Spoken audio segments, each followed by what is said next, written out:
نخست شما را به دفتر دوشنبگی رادیو آزادی خیر مقدم میگویم و ما میدونیم که در میان 190 کشور جهان تقریبا 110 این کشورها از اجرای حکم قتل دست کشیدند. اما شما در این موضوع که برای اینکه مقامات تاجیکستان از حکم قتل دست کشیدن صحبت هایی که انجام دادید، به باور شما تا کدوم حد مقامات تاجیکستان میتونن که از اجرای حکم قتل در تاجیکستان دست بکشند؟ تا کنون نه 110 کشور بلکه 139 کشور جهان از حکم قتل دست کشید که تاجیکستان یکی از آنها به شمار می آید. زیرا تاجیکستان اجرای چنین حکم را باز داشته است و من امیدوارم که تاجیکستان در آینده نزدیک حکم قتل را بیکار خواهد کرد.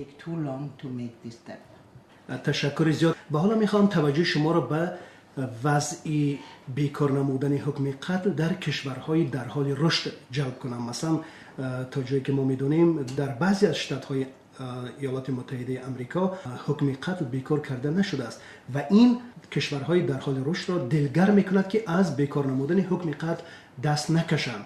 در رابطه با این مسئله نظرتون چه است خانم رود؟ کمیسیون بین‌المللی لغو حکم قتل البته در آینده به امریکا نیز توجه ظاهر خواهد کرد. این یک تجربه ناگوار و منفی است و حتی میتوانم بگویم که در تاجیکستان امکانات‌های زیادی وجود دارد که از امریکا کشوری بهتر شمرده شود اگر حکم قتل را پورا بیکار کند. باور کنید اگر یک سبقت در این مسئله تشکیل دهیم، تاجیکستان از امریکا پیش صف خواهد بود.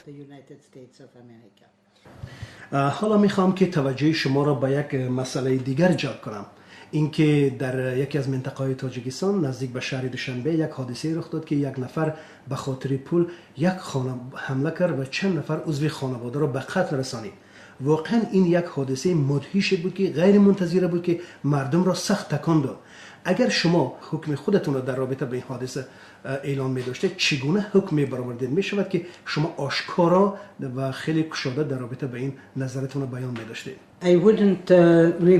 البته من برای مرگ با مرگ قصاص نمی گرفتم. من فکر می کنم با قتل قاتل ما نمی توانیم که پیش روی جرم و جنایت را بگیریم.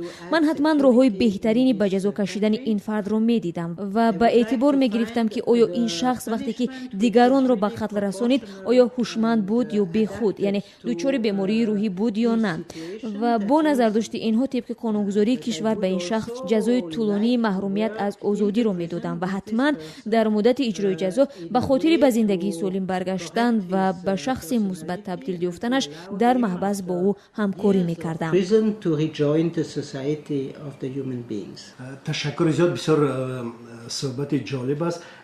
به نظر شما فلسفه دست کشیدن از حکم قتل چی رازی در نهاد دارد؟